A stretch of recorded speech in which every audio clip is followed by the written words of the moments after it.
Oke, selamat datang semuanya. Kali ini kita akan mengupas tuntas satu isu yang krusial banget di dunia pendidikan kita berdasarkan analisis dari Dr. Parjuangan Lubis. Kita akan coba melihat metode pembelajaran dari sudut pandang yang baru, bukan lagi sebagai biang keladi masalah, tapi justru sebagai kunci utama solusi untuk mutu pendidikan. Nah, langsung aja ya kita ke intinya. Pertanyaan ini mungkin kedengerannya familiar banget ya, terutama bagi teman-teman pendidik. Kenapa sih kok kayaknya dari tahun ke tahun isu yang nongol di rapor pendidikan itu, ya itu-itu lagi?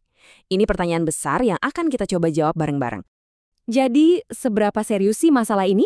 Coba bayangin deh, dalam satu rapor pendidikan sekolah, frasa metode pembelajaran itu bisa muncul sampai 4 kali sebagai akar masalah. Ini efeknya kemana-mana, ke literasi, numerasi, karakter, sampai kualitas pembelajaran secara keseluruhan. Jadi ini jelas bukan masalah sepele. Dokter Parjuangan Lubis bahkan ngasih julukan yang ngena banget. Kalau masalah ini nggak kita beresin, katanya ini bakal jadi hantu.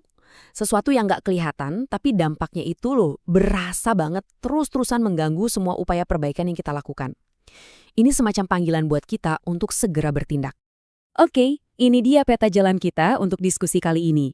Kita mulai dari akarnya, lalu kita lihat peran tiap pihak, guru, kepala sekolah, pengawas, sampai dinas. Dan kita tutup dengan gimana caranya menyusun solusi yang sistematis. Baik, mari kita masuk ke bagian pertama. Kenapa sih masalah ini kayak kaset rusak, diulang-ulang terus? Nah, untuk menjawabnya, kita harus paham dulu posisi metode pembelajaran itu sebenarnya di mana dalam proses pendidikan. Jadi begini, poin pentingnya, metode pembelajaran itu bukan cuma soal variasi aktivitas di kelas. Bukan cuma, oke, hari ini diskusi, besok presentasi. Ini lebih dalam dari itu. Ini adalah cara strategis untuk mencapai tujuan.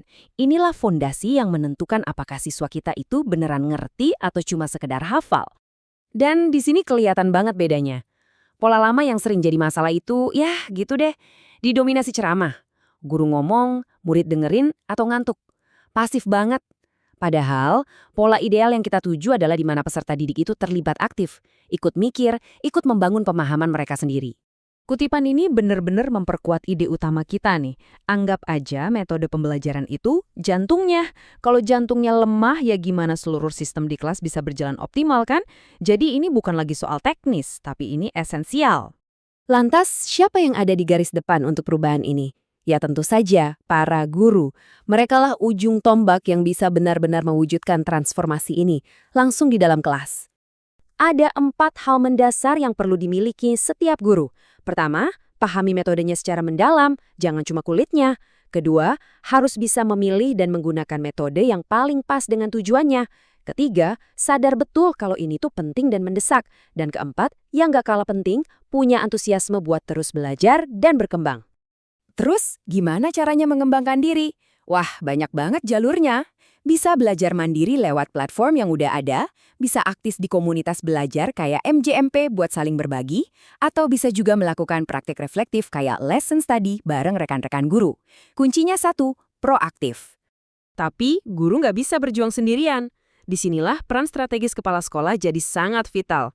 Mereka bukan cuma seorang manajer, tapi arsitek yang menciptakan ekosistem agar pembelajaran berkualitas bisa tumbuh subur. Menurut analisis ini, ada 3 aksi konkret yang bisa dilakukan kepala sekolah. Pertama, lakukan supervisi yang tujuannya bukan menghakimi, tapi untuk refleksi dan ada tindak lanjut yang jelas. Kedua, ciptakan ruang dan waktu. Misalnya, bikin hari belajar sekolah, biar guru bisa kolaborasi. Ketiga, fasilitasi pelatihan yang dibutuhkan. Datangkan ahlinya kalau perlu. Oke, sekarang kita lihat gambaran yang lebih besar. Perlu ada sistem pendukung yang kuat dari pengawas sekolah dan dinas pendidikan. Ini krusial banget untuk memastikan perubahan ini bisa terjadi secara merata dan berkelanjutan, nggak cuma di 1-2 sekolah aja. Nah, di sini kita bisa lihat pembagian perannya. Pengawas sekolah fokusnya lebih ke pendampingan dan evaluasi berkelanjutan di lapangan, sementara dinas pendidikan perannya lebih sistemis, mereka yang menyiapkan guru-guru model dan sekolah model sebagai percontohan. Jadi, keduanya ini harus saling melengkapi. Baik, kita sudah membedah peran dari setiap pihak.